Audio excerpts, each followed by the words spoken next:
শিৱসাগৰত 5 দিনে অব্যাহত বানৰ সংহাৰ। দিহিং, দিচাং, দিখৌ, দৰিকাৰ প্ৰলয়। শুকুৰবাৰেও জিলাখনৰ ঠায়ে ঠায়ে বিপদসীমাৰ ওপৰেৰে বৈছে ব্ৰহ্মপুত্ৰৰ লগতে দিহিং, দিচাং, দিখৌ আৰু দৰিকা নৈৰ পানী। এতিয়াও বানত বুৰ গৈ আছে 200ৰো অধিক গাঁও। পানীৰ তলত শিৱসাগৰ চহৰৰ কেইবাটাও ৱাৰ্ড। শিৱসাগৰ চহৰৰ এতিয়াও বহুসংখ্যক ৱাৰ্ড পানীত প্লাবিত হৈ আছে আৰু ইয়াৰ যিবিলাক দাঁতিকাষৰীয়া অঞ্চল আজি 5ম দিনে বানত ডুব গৈ আছে। কিন্তু এটা ভাল খবৰ যে বান পৰিস্থিতি সামান্য উন্নতি হৈছে। নদীৰ জলস্তৰ কালিৰ তুলনাত আজি কিছু হ্ৰাস পাইছে।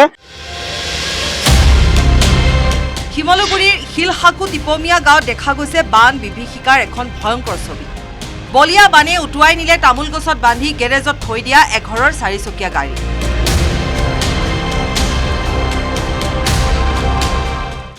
গেৰেজটো ক'ত আছিলে? গেৰেজটো এয়া ইয়াতে আলি কাষতেই আছিলে গেৰেজটো। কিন্তু গেৰেজটোত আহি ইপাৰৰ পৰা বয় বস্তু আহি ঘৰ ভাঙি আহি ইয়াত হেঁচা মাৰি ধৰাৰ কাৰণে গেৰেজটোৰ সৈতে গাড়ীৰ সৈতে চব উটুৱাই লৈ গ'ল।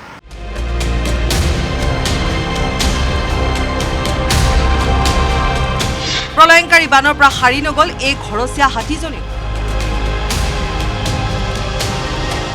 দিখৌ নৈত উটি যোৱা জয়মতী নামৰ মাইকী হাতীজনী উদ্ধাৰ হৈছে বিহুমৰত। গুৰুতৰভাৱে আঘাতপ্ৰাপ্ত জয়মতীৰ চিকিৎসাত এতিয়া ব্যস্ত হৈ পৰিছে পশু চিকিৎসকৰ দল।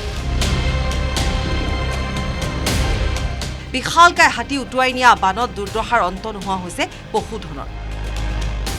বিলাই নোহোৱা হৈছে হাজাৰ হাজাৰ বানাক্ৰান্তৰ। জীয়াতো ভুগিবলগীয়া হৈছে ধুদৰালি গাতে লাগি থকা অঞ্চলৰ বহু লোকে।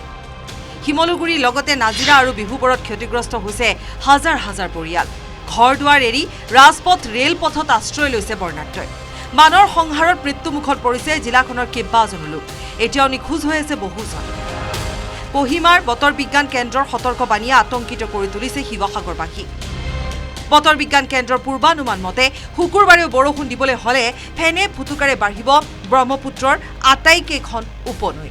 তেতিয়া আৰু ভয়াৱহ হোৱাৰ আশংকা আছে জিলাখনৰ বান পৰিস্থিতি। শিৱসাগৰৰ পৰা প্ৰদীপ গগৈ, নাজিৰাৰ পৰা নবুল কোঁৱৰৰ সহযোগত গৌতম বৰাৰ report, news 18 Assam north east.